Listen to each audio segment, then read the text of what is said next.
Hey all, Jesse again. Maybe you heard about this already. We have a quick, easy favor to ask. We'd like to hear from you. We're looking to learn more about how and why you listen to Bullseye and other NPR podcasts. We have a survey up at npr.org/podcast survey.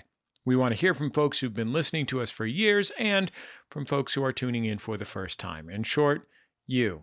It's quick, it's anonymous, it's easy. One more time, npr.org/podcast survey. And thanks. Bullseye with Jesse Thorn is a production of MaximumFun.org and is distributed by NPR.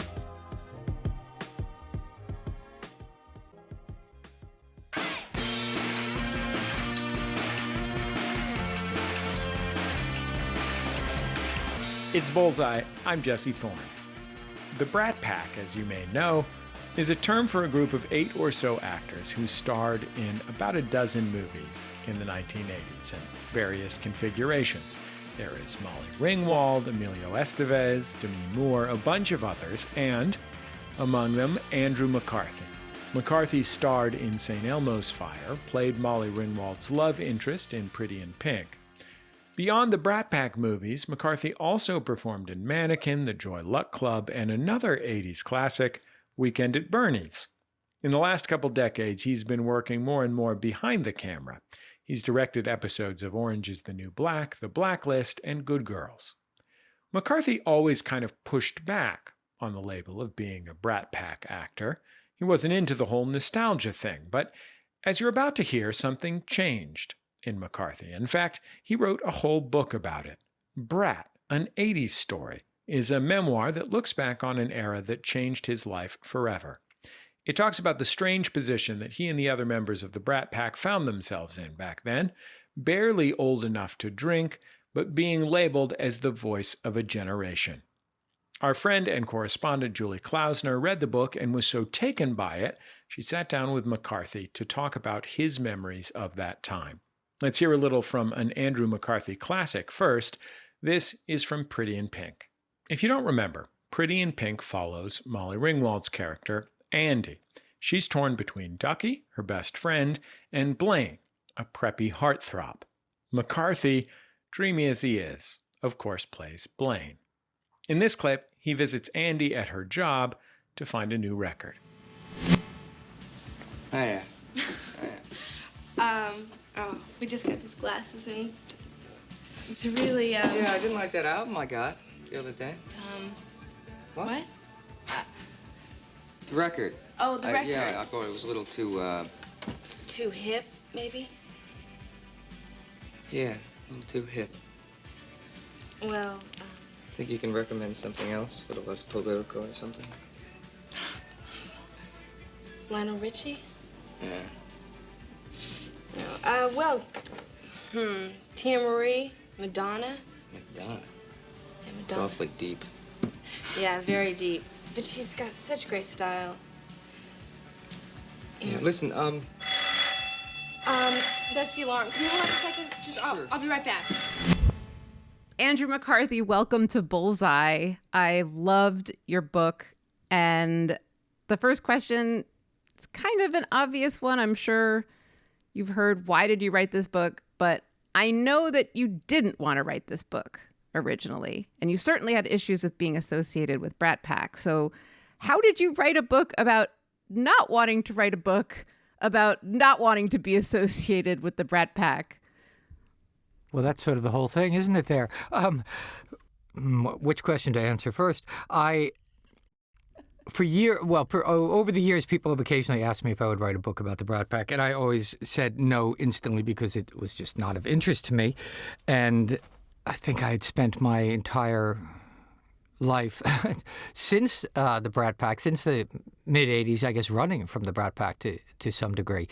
And I finally sort of, instead of running and dragging it behind me, just turned around and looked into it. And I thought, it had been this thing that had dominated my life. And my life was altered by those several years that I spent making those movies and being associated with the quote-unquote Brat Pack. So, and it had changed who I became, very much. And I had never looked at that. And I thought, you get old enough and you just kind of go, what the hell went on there? Yeah. And I just thought I could take a clear-eyed look at it. A couple of years ago, an editor asked me, said, would you be interested in writing a book about the Brat Pack? And my answer was, maybe, which was surprising because it had always been such a quick no. So anyway, I thought about it for 6 months, and then I just started writing one night when I came home from work, and I just started writing because I wanted to see if I had something to say. First of all, if I remembered stuff. I mean, I used to drink a bit, so, I wanted to see if I remembered things and if I had something to offer and if I had something to learn from it myself. There's that Joan Didion line, I'm paraphrasing, but, I write to find out what I'm thinking, and I kind of ascribe to that. And to sort of what were my feelings about all that stuff, which I found out, so that's why it took so long, I suppose. I just had run from it. Well, the Brat Pack article, the sort of infamous article dubbing basically the cast of St. Elmo's Fire as the Brat Pack, you wrote about it in terms of having done a lot of damage. I think both personally and then in terms of the culture at the time and maybe in retrospect. Do you think that the all press is good press thing is a new idea? Is it always been a false idea? What do you think about exposure for the sake of exposure and what that article did and why it was, in your opinion, I guess, negative? I don't know if it's always been a bad idea. I don't know if it is a bad idea now. All press is good press. I don't know if that's... I don't know that I entirely disagree with that, But the Brat Pack came about, like you say, it was supposed to be a small feature on Emilio for St. Elmo's Fire, and he invited the writer out with him for drinks, which is probably a bit ill-advised in hindsight. And he took along Judd Nelson and Rob Lowe, and they went to the Hard Rock Cafe and, did what young guys who are in the movies and drinking do. And the writer turned off to his subject, and then it became this cover story of, kind of this. And the article's quite sort of scathing, really. And I remember when I saw the photo on the cover of the magazine, I was in the photo originally because it was a promo still from St. Elmo's Fire, and I think my elbow is still in it. And I remember thinking, well, they cut me out of the photo, and then I read the article, and I was like, thank God they cut me out of the photo. But I digress. I don't even remember your question anymore, Julie. It's just the all press is good press thing. That there are people that would say, hey, at least you're in it. It's how you handle it. I mean, I've reacted to it in a negative way. I found it very pejorative, which it was, intended that way. But someone like Rob Lowe just went, the hell with it, sure, and just embraced it from day one. And what Rob understood intuitively, which I didn't get, was that the public never viewed it in this pejorative, negative way that the media portrayed it or the movie industry sort of saw it as. And they always saw it as, the Brat Pack, I love those movies, those guys, as the ultimate sort of in-group, and who wouldn't want to be a part of that? So Rob just sort of was smart enough to just embrace it or let it pass right through him, whereas I found it very...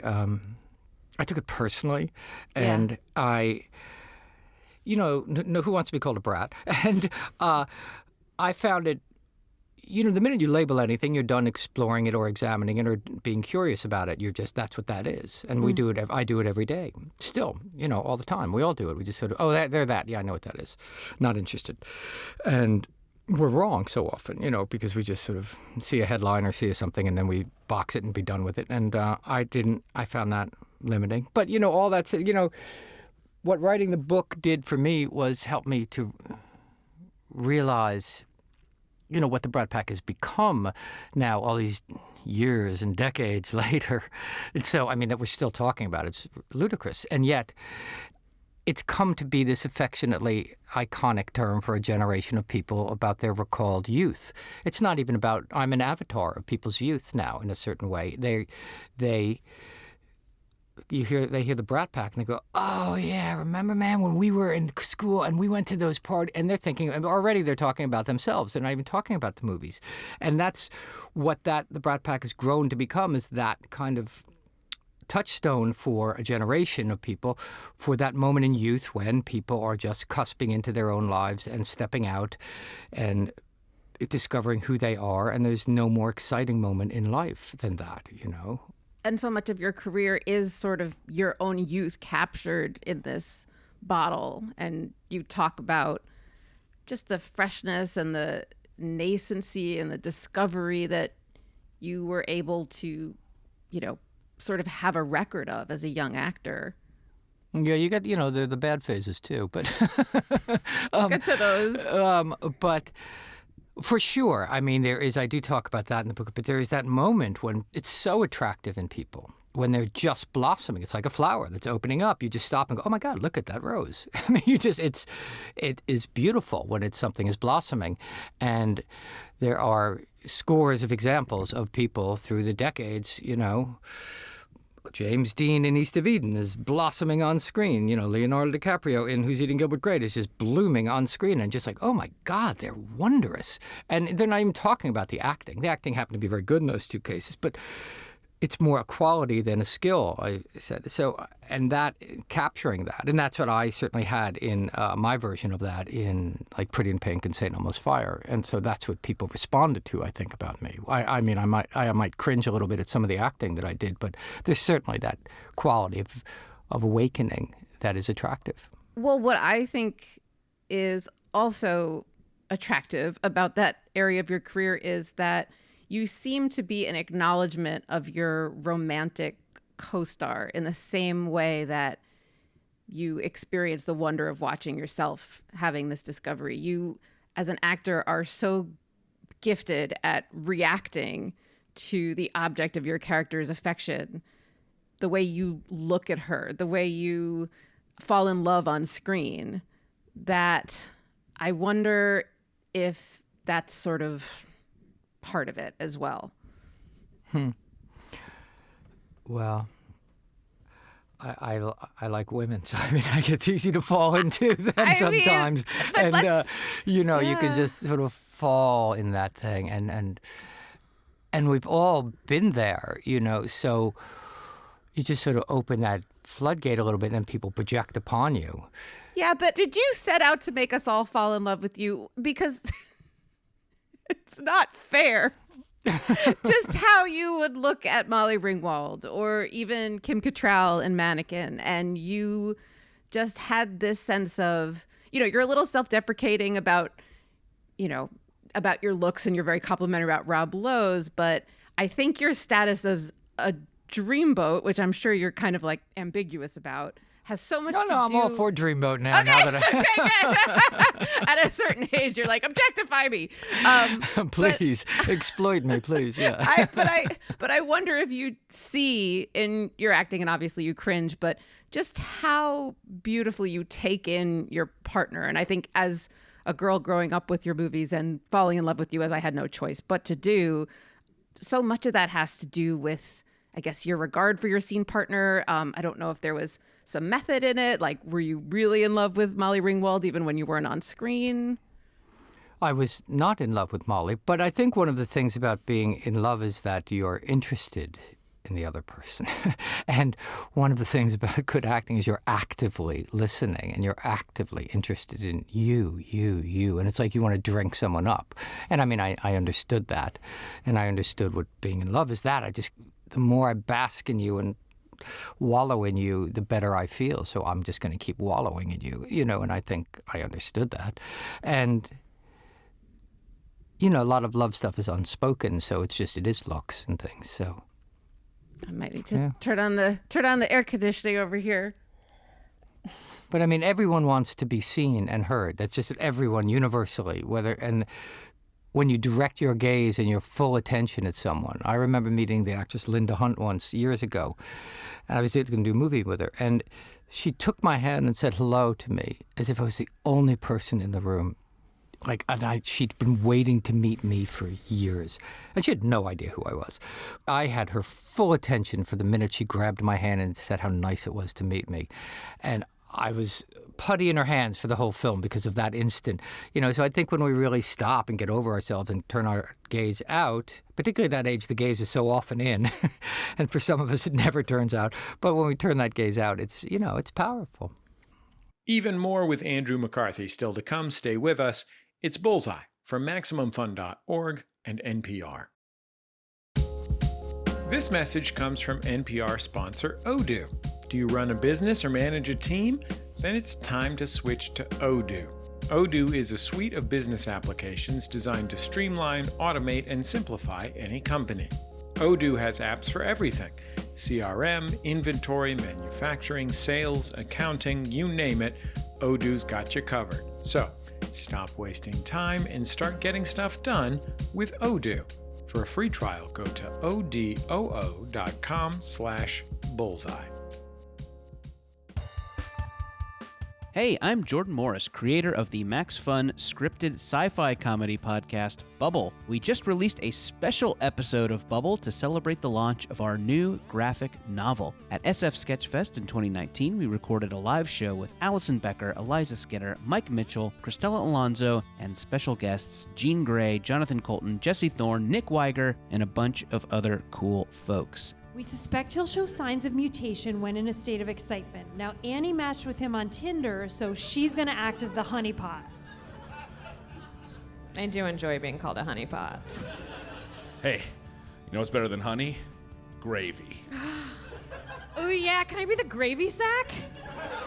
Out now on MaximumFun.org and wherever you get podcasts. And pick up the graphic novel at your local bookstore today. This is Bullseye. I'm Jesse Thorn. Our guest, Andrew McCarthy, is an actor and director and a member of the Brat Pack. His new memoir is called Brat, an 80s story. He's being interviewed by writer and actor Julie Klausner. You are very aware of I think we sort of touched on it, the emotional accessibility you have as an actor. But you also talk about having this sort of push-pull of aloofness and sort of staying in your own internal perception of yourself. How do you reconcile that? You're not an actor that stays in character the whole time, right? You talked about how in Pretty in Pink you really didn't talk to Molly when you guys weren't shooting. Well, no, I don't. You don't have to walk around set calling me Blaine. No, I was not. I was not that literal. And I always found that kind of odd when people were literally doing that, because it's like, well, it just seemed weird to me. But emotionally, I certainly would try and keep myself in a sort of zone, I suppose. But I had a lot, and continue in my life, have a lot of ambivalence about most things, and that has, I think, hindered some of my ambition because, one step up, two steps back, and three steps up, half a step back, the people that just sort of have no reflective gene and they just drive forward. I look at them with awe, and they always succeed. I'm just like, wow, look at you. I mean, you have no shame. You have and they just succeed wildly. And I marvel at them and I envy them. But I don't really. But part of me does. But I very much have I've always, questioned. So I do something that I'm questioning and then I'm examining. So, it makes for an uncomfortable existence at moments. And it certainly hindered my career and my ambitions, certainly. But it's, on the other hand, it helped me to have a certain awareness and a ability to see things from a different perspective as opposed to just my own.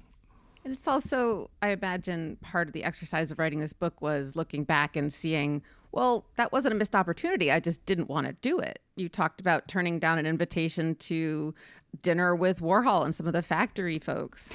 Yeah, well, that was interesting in that it took me 20 years and someone else to mention it to me for me to stop feeling ashamed at saying no to that opportunity.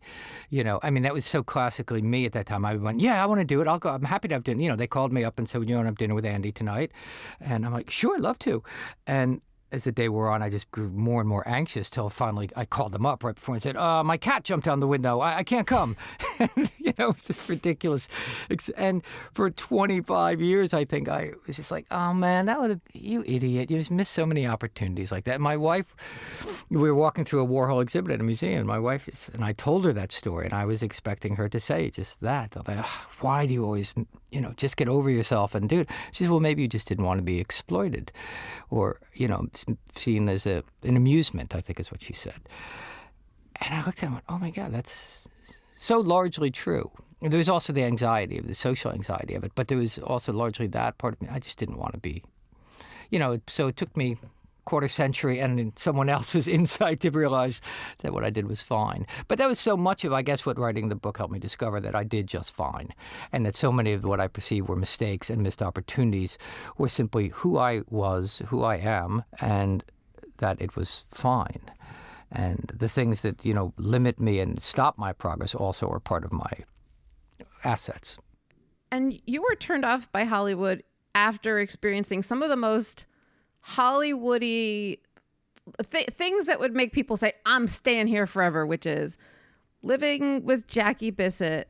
Well, I should have and quit show business right the second I left Jacqueline Bissett's At house. one point, you went out to a dinner with Liza, and then you ended up at Sammy's house late at night. I mean, these are Hollywood experiences. No, I did have, and I didn't turn off to Hollywood so much as I enjoyed it. I just wasn't, for me, it wasn't my life. It wasn't interesting to me. It wasn't, yes, but going out to dinner and sitting next to Liza and then go up to Sammy Davis Jr.'s house and, and shooting pool with Sammy and, I mean, it's so bizarre for this kid from New Jersey at 21, 22, kind of going, how the hell did I get here? But, those people were all very kind and, to us and to me. That's when old Hollywood sort of still was around a bit and, they were great. And Jacqueline Bissett was extraordinarily generous to me and kind and patient and loving and, and I was appreciative. I was an appreciative young person. I was a bit lost and that wasn't hard to see. And those people were very generous. And you were on stage. Is that something that you preferred or it was just different than acting on film? I know that you have this curiosity with the camera that later led you to directing. I was studying in a theater program at NYU when I got I was kicked out of school, but I had been studying at school theater, and I always imagined I would be in the theater because I couldn't have imagined being in the movies. And I love doing, I'd have to say, to this day, the happiest times I've had professionally have always been in the theater, but I have such nerves, I think, on first nights that I've sworn I'll never do it again. Every time I'm on a first night in a play and I go, I don't care how good it gets, I will never do this to myself again. The anxiety and stress I felt was so much. But I have the most satisfying I've ever felt was when I was on stage professionally, because that's a very alive experience. But then having said that, I didn't pursue it. I dabbled back and forth in it over the years and didn't sort of dedicate myself to that. So, what is your attitude towards acting now? Because I know that you're definitely a more prolific director currently. Well, directing is my day job now.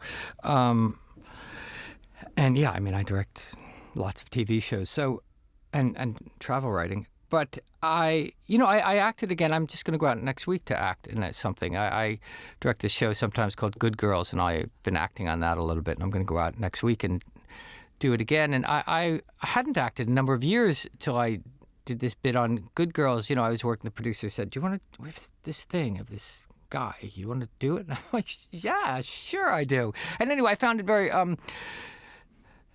It was really much more fun than I remembered it being. And acting always used to cause me such anxiety when I was younger.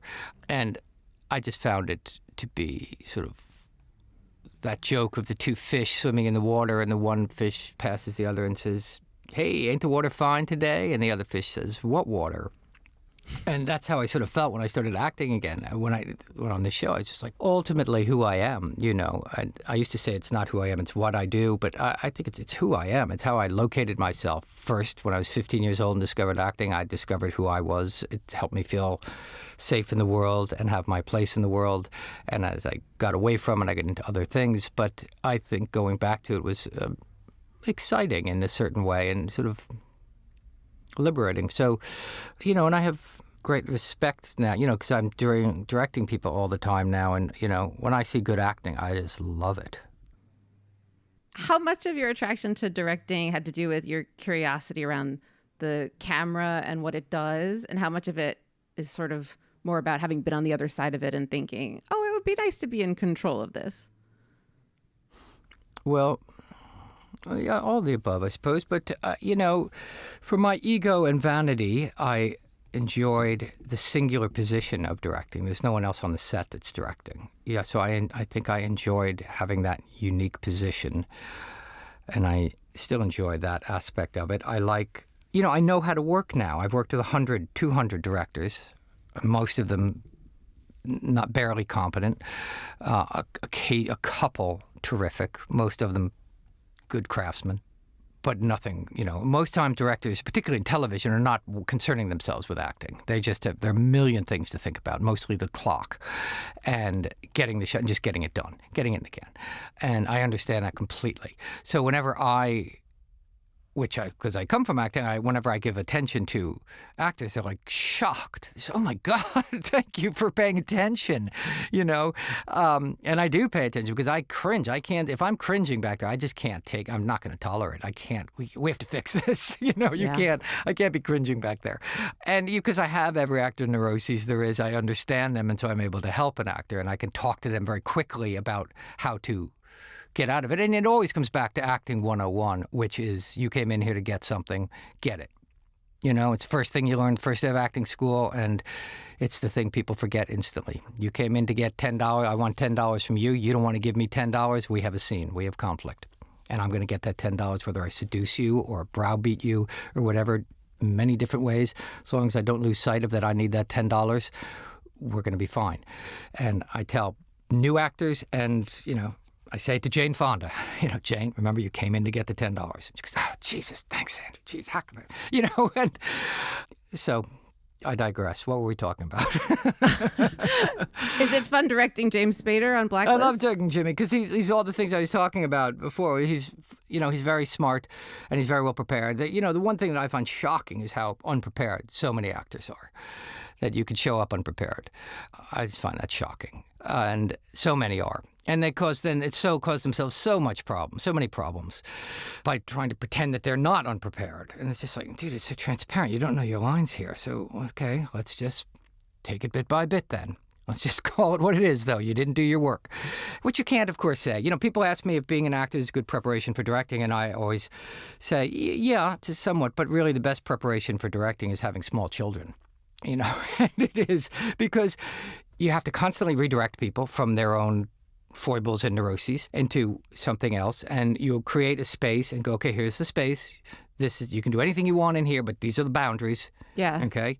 Hit your mark, kid. That, and also just sort of like, you don't tell the other actor what to do. I'll handle that. You know what I mean? Or don't worry.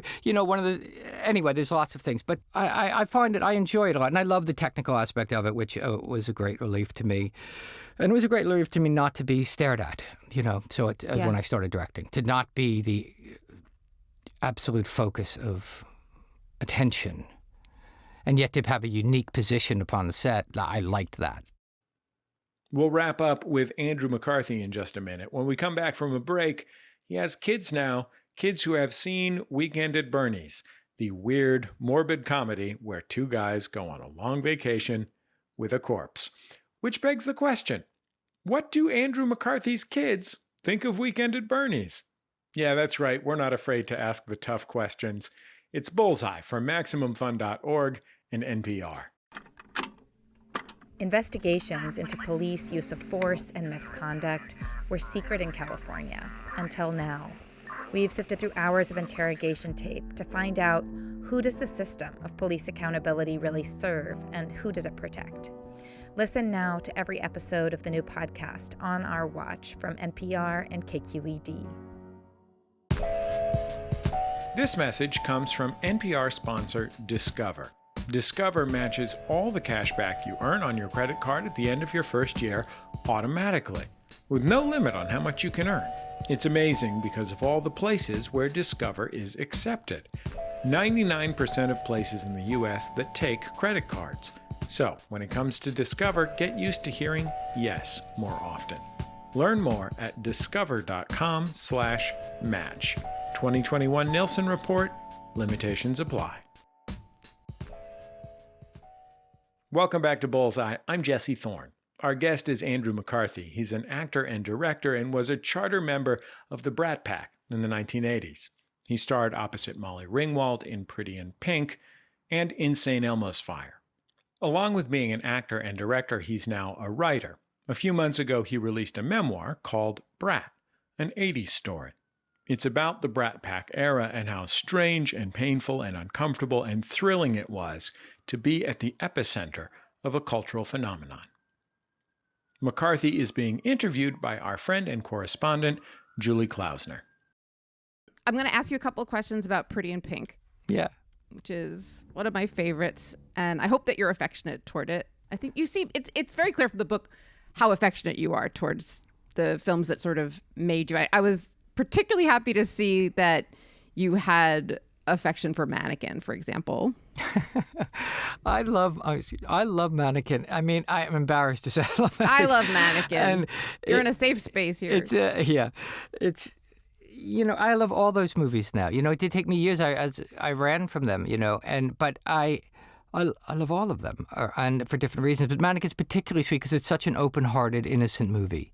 And for Pretty in Pink, were you surprised when it needed a reshoot? Well, no, I wasn't particularly surprised it needed a reshoot. I was surprised it was successful.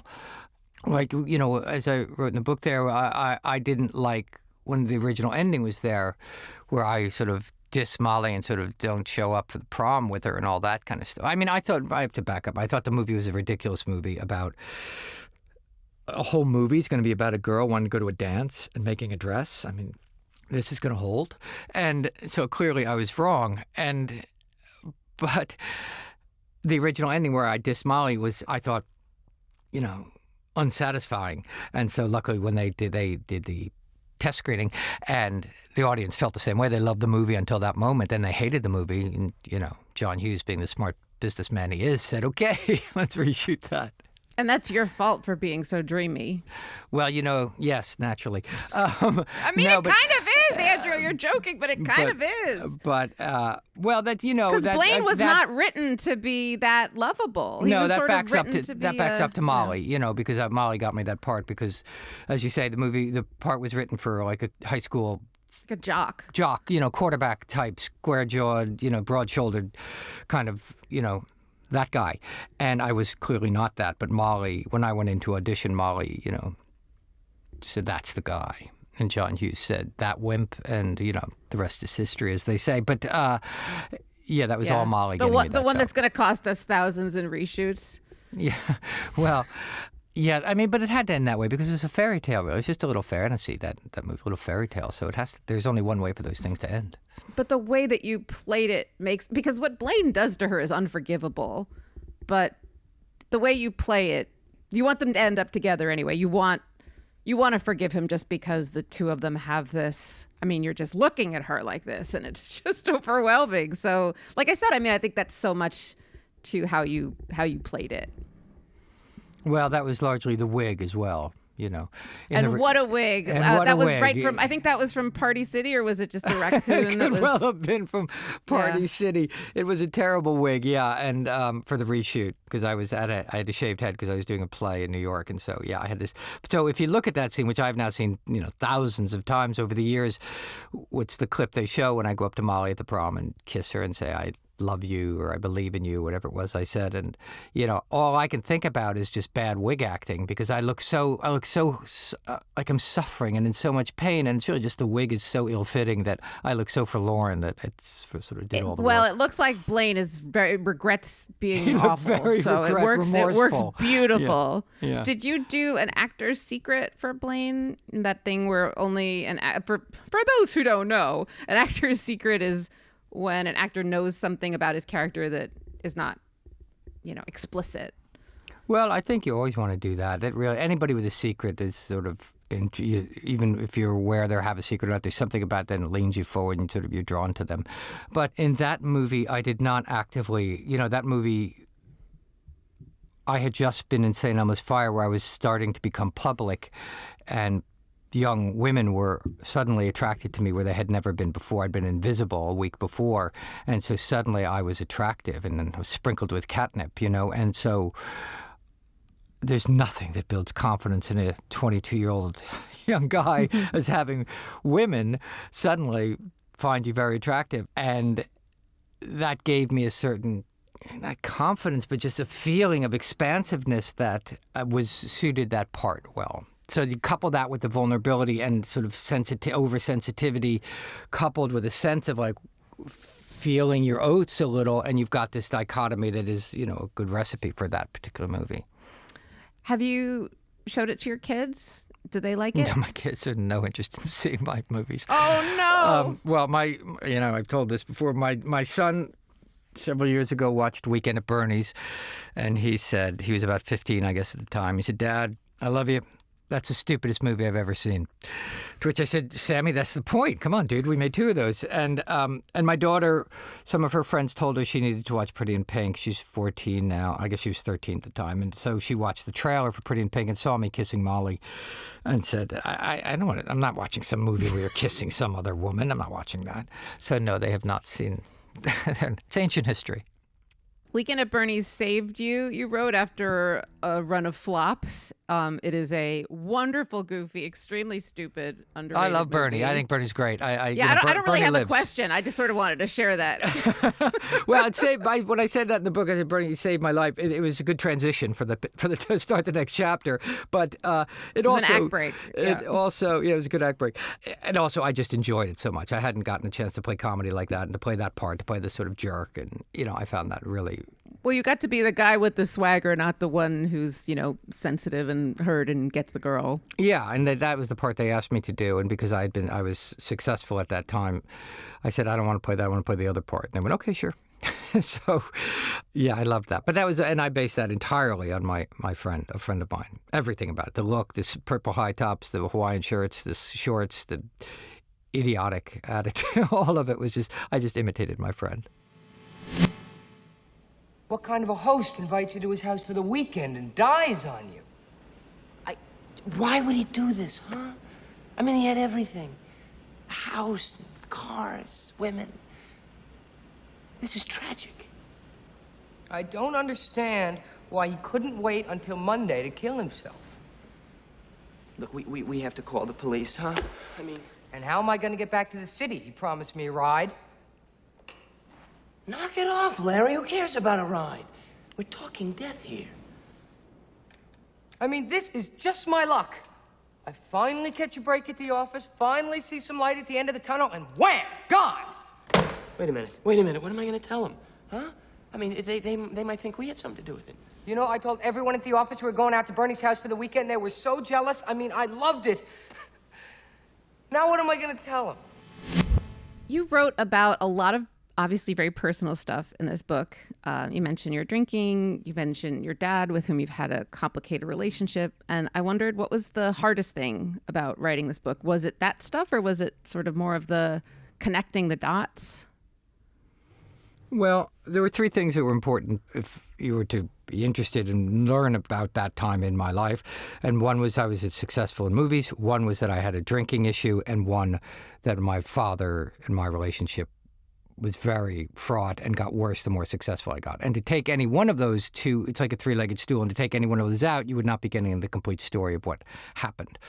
So I first wrote sort of all the professional kind of stuff, and then I layered in the drinking and then my father stuff. Those weren't particularly hard to write about in the sense I've talked about my drinking in the past, and it's a long time ago, so it's fine. I probably wouldn't have talked about my dad if I hadn't have reconciled with my dad before he died.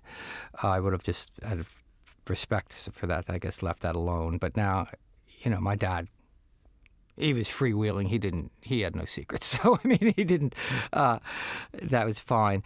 I had more difficulty writing about the moments like when I was at the Paramount 75th anniversary event, and I was so hungover, and it felt like such a wonderful opportunity. I was surrounded, I'm invited to be in this event with all these legends of there's Gregory Peck and Charlton Heston and James Stewart and Olivia de Havilland and Liz Taylor, one after, Robert De Niro, and one after another, 75 of them, hundreds, however many there were there, and little Andy's there.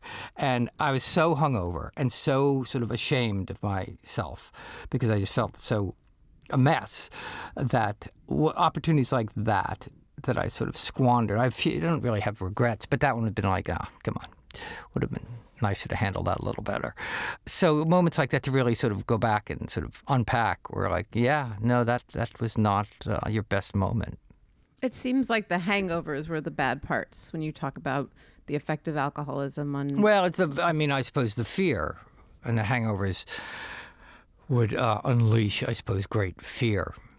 And then what do you do to get rid of fear? But you drink more. And so, and then you start to cycle over again. And then when you're drinking, you're hiding. And so then, it's just a vicious kind of thing. And, the beauty of drinking is that everybody's exactly the same. Everybody thinks they're unique and getting over and all this stuff, and you're a dime a dozen. It's just drinking snuck up on me. I wanted to become a drinker. All the actors I admired were kind of drinkers and all that. I wanted to become so. I made myself a drinker. I was a very apt pupil. And then... drink works until it doesn't, and then it turns around at some invisible point and consumes the very thing that it was helping you with. And so, that line I think I quoted in the book is, the man takes a drink, the drink takes the drink, then the drink takes the man, I think is very apt. And but again, that's just a dime a dozen story. And so I drank for several years. It took me several years to realize I had a problem and several years to do something about it. And it affected your acting? Oh, sure, of course. Of course. I mean, like I always say, though, I'm always careful to say that my success in movies did not cause my drinking. My drinking was very much in and of itself. And it certainly affected my acting hugely in an adverse way, but I didn't drink as a reaction to anything except itself. But certainly it affected my acting in a very adverse way. And, right when I really needed to be pivoting and trying to do more, upping my game, I opted out and took another drink, So... But again, the ground, the rubble of my drinking is the foundation for the rest of my life. So it's turned into a great gift as well. The same way, the Brat Pack, to bring it back to that for just a second, is that it was what I perceived to be this very negative thing has ultimately been one of the greatest blessings of my life.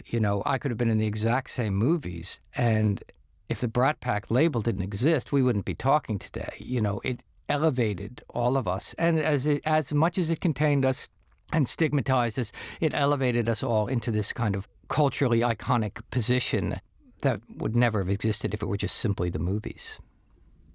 You talk about your reluctance to brand yourself. You didn't have a word for it then, but it almost was as though that article had done that for you. And I imagine that certainly we were branded. Yeah, I mean, you're branded as a brat. You're branded as unprofessional, untrained. That was one of the things that really bothered me, because one of the things you went to acting school. It said how the actors bragged about not being trained, and I was all I wanted to do was train to be an actor. So it just felt like I was, wait, this isn't who I am.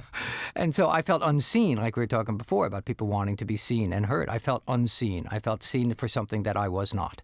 And I felt utterly powerless to alter that. And that's why later, when I started writing and travel writing and things, I was very careful to write for, the New York Times and National Geographic and all these outlets that were respectable. So that when I was sort of outed for being this actor, kind of going to go, oh, well, no, we can't dismiss him because I branded myself. And, I was very actively conscious about that. And directing, too. I wanted to direct good shows so that it's, because you're very quickly, boxed in. And unless you actively don't be, When was the transition between acting and writing? Was there sort of a period in the middle where you were figuring things out? Was it sort of seamless? Was there an overlap? I was successful for 6-7 years in acting, really. And then I chased it for another decade. And I discovered travel writing. That's a longer story, but I began traveling a lot. And I read that book too. And it's a different book. And so, I wrote for about 10 years before I actively started to try and do something with my writing, because I was a terrible student in school, and I didn't feel I was smart or capable of writing in that way. So I just wrote for myself, and then eventually I wanted to do something with it, and then I became successful at that because, and largely because the same thing we were talking about directing, I knew to tell a story, and and so I employed the tools I knew from acting, and then later that helped me with directing. The notion of tell a story, because in directing you have to be very objective and a bird's eye view, and then you have to be very subjective at the next moment. So all those kind of things went together. And then back to just your first role, which was as the Artful Dodger in your high school production of Oliver. I wanted to know, at what point did you know you wanted that role? Because it seemed like you were the opposite of a ham. I was very much the opposite of a ham, and always have been. So what made you be a loudmouth in a big old musical and that Cockney, that's like the the hammiest role in that it's show. It's not hammy at all. No. He's Artful very, Dodger? No, he's not hammy at all. He's very How'd you do it? I've been playing the same part ever since. I mean, it was the best role I ever had, and I play every role the same. I have a joke. But it's a quiet con man. He's not a con man. He's just very clever and observant and facile and very affectionate. Anyway, I know, I love this. I want to talk about the Artful Dodger. I mean, but how did I know I wanted that? I didn't when I was auditioning and someone else was going to get the part. I remember very clearly when I was, I'd been cut from the basketball team. My mom said, try out for the play. I'm like, I don't want to be in the play. I want to be the point guard. And I tried out for the play, and it looked like I was going to get it. And then this other kid, Matthew Quilty, he was a lovely guy, and he had a very much prettier voice than I did and was taller and better looking than I was. So he was suddenly favored for the part. And I remember wanting, for the first time in my life, that's mine. And stepping up in a way that I had no awareness of doing ever before, or ability to do before, and just getting that. And then, of course, I stepped out on stage as the Artful Dodger, and my life just changed. It just was like, there I was. I think I just have one more question, which I think I asked you already, but I'm going to ask it again because it's important. Did you set out to make us all fall in love with you? Were you tapping into wanting to be loved by every woman watching you on screen over and over and over again, or was it just a lucky accident? Just the luck of the draw. Oh, you're killing me. Andrew McCarthy. His book, Brat, an 80s Story, is available for purchase at your favorite local bookstore. It's a great read. Thanks to our friend Julie Klausner for interviewing Andrew this week. Julie is the host of the very, very funny podcast, Double Threat, alongside our friend and upcoming Bullseye guest, Tom Sharpling. So give Double Threat a listen. Julie's the best. That's the end of another episode of Bullseye. Bullseye created from the homes of me and the staff of Maximum Fun in and around Los Angeles, California. We are once in a while inside the office these days. My producer Kevin was at our office overlooking beautiful MacArthur Park, and he saw a man riding his bicycle down the ramp that goes into the lake to scare away geese or something. But then his bike fell over in the water and he got all gross and wet. So our thoughts are with that guy. The show is produced by Speaking Into Microphones. Our senior producer is Kevin Ferguson. Our producer, Jesus Ambrosio. Production fellows at Maximum Fun are Richard Roby and Valerie Moffat. We get help from Casey O'Brien. Our interstitial music is by Dan Wally, also known as DJ W. Our theme song is by The Go Team. Thanks to them and to their label Memphis Industries for sharing it. The Go Team's new record, Get Up Sequences, Part 1, is out now. It is hot. Go get it. Go Team, they rule. You can also keep up with our show on Twitter, Facebook, and YouTube. We post all our interviews there, and I think that's about it. Just remember, all great radio hosts have a signature sign-off. Bullseye with Jesse Thorn is a production of MaximumFun.org and is distributed by NPR. Hey there. You just listened to a whole episode of Bullseye, credits and all. First of all, thank you for doing that. Second, we would like you still to take a quick survey so we can learn what you think about NPR shows like Bullseye. The survey link is npr.org/podcast survey. It doesn't take long. Your answers are completely anonymous. That's npr.org/podcast survey. And thank you.